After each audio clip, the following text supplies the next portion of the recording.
Right, finally we've got our little item on the way things should be done. And Pat is starting with "You don't want to do it like that." Yes. Underneath that heading there is the right way to do things. It's an age-old dilemma that has once again divided the nation. Does jam go on a scone first, or is it the cream? Chef Nigella Lawson reignited the sticky debate after posting a picture of hers with the cream spread first and jam piled on top. But the great scone debacle isn't the only thing that riles us up. When having a brew, do you put tea in first or milk? Is there ketchup on your bacon butty? Or were you raised on brown sauce? And is it served in a roll or bap? Here we reveal the right way to do things according to those in the know, although we suspect some arguments will range on. Right, so brown sauce or tomato ketchup. Some serious research was undertaken this year on how to make the perfect bacon sarnie, and there's not a squirt of brown sauce in sight. A survey revealed that the nation's perfect bacon butty should be served on white bread, not to be toasted, and served with ketchup. Refer any complaints to the 2,000 adults polled in January. The pasty. Brexit fears aside, this one's no longer up for debate. Cornish pasties are D-shaped and crimped along the curved side. They were given protected status by the EU in 2011. But Devonian rivals tend to crimp the top. Really? Oh, milk first or tea? We Brits love our brews, but we like debating how to make the perfect cup just as much. Royal Butler Grant Harold has attempted to put an end to the dispute.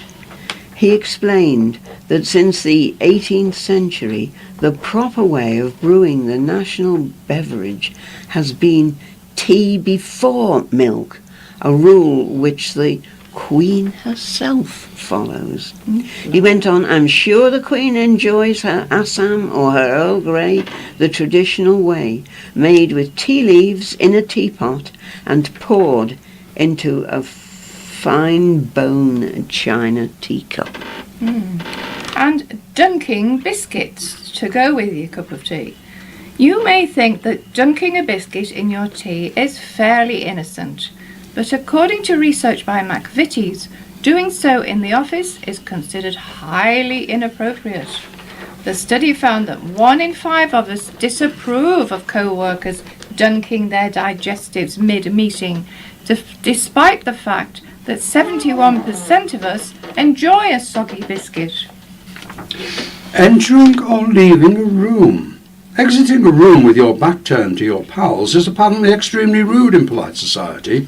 According to professional etiquette coaches Debret, one must try to reverse through the door so that the last impression you give isn't of your back. When entering a room, one must close the door behind you while remaining face on and moving forwards into the room. Who knew? Who cares? Who cares, yes. Eggs in the fridge. They're not chilled in the supermarket, so why keep them cold at home, even though most fridges come with an egg tray?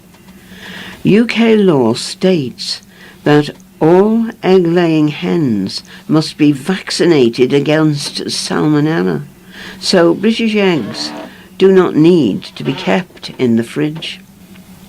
Look for the British Lion mark, which means eggs have been laid by vaccinated hens. Oh, a lovely thought. And batch, bap or bomb?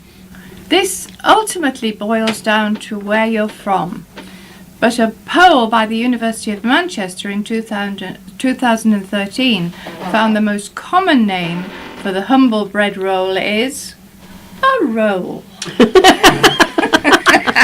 How about patting a dog? As a nation of dog lovers, our natural reaction when seeing a cute puppy is to give them a pat on the head. But dog trainer Sarah Bartlett says it can make the animal feel threatened. She explains, dogs don't like you going over their heads. It's quite a threatening gesture for them, as is going straight forward into them. If you raise your hands at them. Yeah. Okay, rinse your mouth after cleaning teeth. Yeah? Once you've brushed your teeth, the natural thing to do is to rinse your mouth. Right? Wrong. Dental experts and I can't read this stuff. And the NHS. And the NHS says that you should never swill around water after brushing, as it dilutes the concentrated fluorides in the toothpaste and can stop them from working. You can spit out any excess toothpaste in your mouth, but resist the urge to rinse. A cream or jam first. And finally, it's the big one. Is Nigella right, or has she shamed the nation? Well, Chef Darren McGrady, who cooked for the royal family from 1982 to 1993, revealed that the Queen goes the other way. He tweeted, "The Queen always had homemade Balmoral jam first, with clotted tea cream on top of it. Buckingham Palace garden parties. While Cornish scone fans tend to side with the royals, many Devonians disagree, favouring cream first." No, jam first, because you can't spread jam on top of cream. No, of course you can't. And if you put the jam first, the cream sticks to and then it. you put a big load of cream on the top. Can we just leave our listeners and the rest of the great British public to fight it out? Because we've got to stop there. So, from me, Peter Lynskey. And from me, Pat Fearon. And me, Hilary Lynskey. Goodbye, and see you, or be with you, at the end of November. Goodbye. Bye. Bye-bye. Bye-bye.